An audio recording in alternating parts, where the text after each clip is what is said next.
Welcome to today's 5-minute Bible study in the book of Deuteronomy. Today we're ready to begin Deuteronomy chapter 12.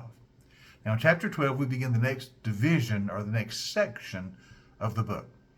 As we look through chapters 1 through 11 over these last several weeks together, we've seen three different divisions of these first 11 chapters. The first division of the book was chapters 1 through 3. Moses began his speech to the people, and he kind of reviewed their history.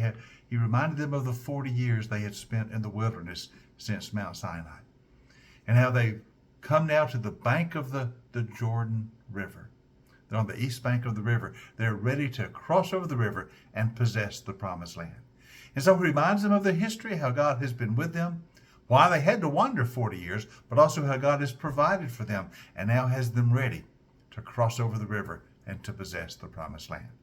So chapters 1 through 3 were the introduction and sort of a history review for the children of Israel.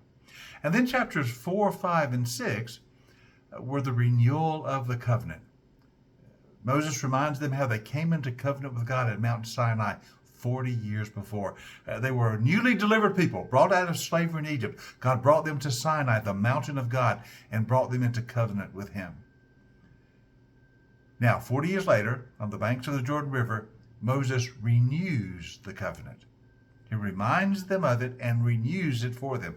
So once again, he gives them the 10 commandments. The same 10 given at Mount Sinai 40 years before, but now repeated again. He reminds them this is the heart of God's law to you. You are his people. You are a covenant people.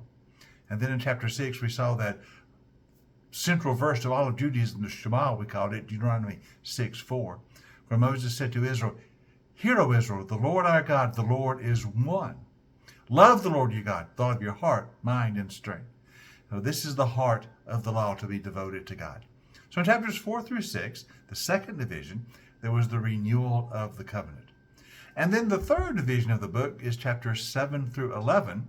And in these chapters, we saw Moses encourage the people by getting them ready, preparing them to cross over the Jordan River and possess the promised land. He had a number of things to say to them to prepare them for the struggle ahead as they cross the river and come into possession of the promised land.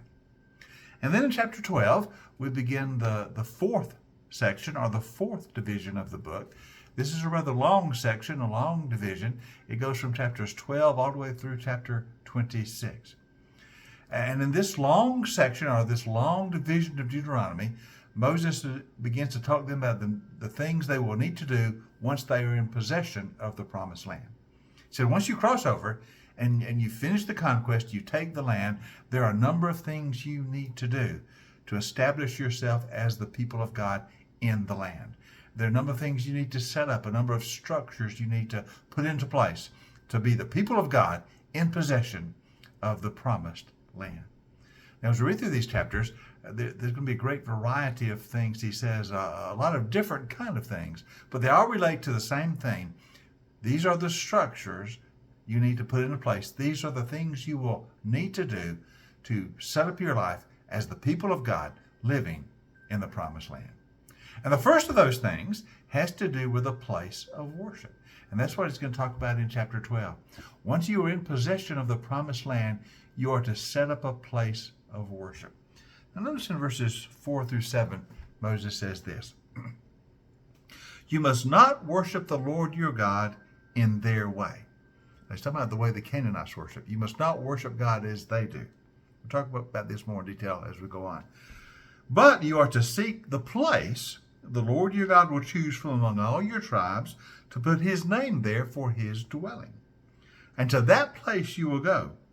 There you will bring your burnt offerings, your sacrifices, your tithes, your special gifts, what you vow to give, and your freewill offerings, and the firstborn of your herds and your flocks. There, in the presence of the Lord your God, you and your families will eat and rejoice in everything you've put your hand to, because the Lord your God has blessed you." So once you're in possession of the promised land, there's going to be one place, and God will direct you to it, one place of worship. One place in the land where God will put his name. Now in the wilderness, of course, the tabernacle, the place of worship, was in the center of the camp, and they camped around it. But now once you possess the whole land, that's not going to work anymore. But you're not going to just be in one encampment. You'll be all over the nation. So God is going to choose one place, one locality to set up the tabernacle, the place of worship. There you will worship. You're not going to do like the Canaanites do. They worship differently. You will have one place of worship where the tabernacle will be set up. There you will go to make worship, to offer your sacrifices, your free will offerings, your tithes. God will establish one place of worship. So this is the first requirement for Israel.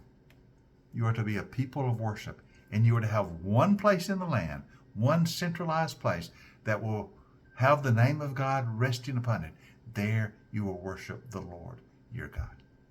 And we'll talk in more detail about this tomorrow. But see that first requirement. You will have one place of worship established in the land. There you will go to present your worship and your offerings to the Lord. Join us tomorrow. We'll continue talking about this in some detail. But join us next time for our 5-minute Bible study in the book of Deuteronomy.